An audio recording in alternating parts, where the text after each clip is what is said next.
புதுச்சேரியில் பணி நீக்கம் செய்யப்பட்டவர்களுக்கு மீண்டும் பணி வழங்க கோரி பொதுப்பணித்துறை தலைமை பொறியாளர் அலுவலகத்தின் மீது தக்காளி வீசி போராட்டத்தில் ஈடுபட்டவர்களை போலீசார் கைது செய்தனர்.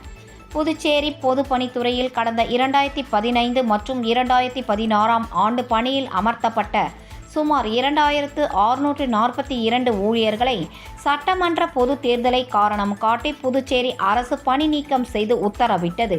அன்று முதல் கடந்த 10 ஆண்டுகளாக மீண்டும் பணி வழங்க கோரி பணி நீக்கம் செய்யப்பட்ட ஊழியர்கள் பல்வேறு கட்ட போராட்டங்களை நடத்தி வருகின்றனர்.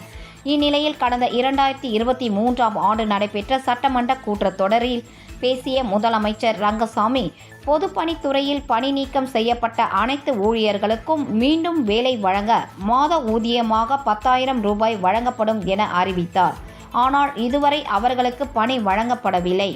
இந்நிலையில் மீண்டும் பணி வழங்க கோரி லால் பகதூர் சாஸ்திரி சாலையில் அமைந்துள்ள பொதுப்பணித்துறை தலைமை பொறியாளர் அலுவலகம் வாயிலில் 100க்கும் மேற்பட்ட முன்னாள் பொதுப்பணித்துறை ஊழியர்கள் ஆர்ப்பாட்டத்தில் ஈடுபட்டனர்.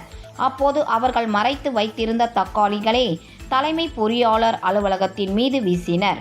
இதனால் அப்பகுதியில் பெரும் பரபரப்பு ஏற்பட்டது. இதனைத் தொடர்ந்து அங்கு பாதுகாப்பு பணியில் ஈடுபட்டிருந்த போலீசார் முன்னாள் ஊழியர்களை கைது செய்து அழைத்து சென்றனர்.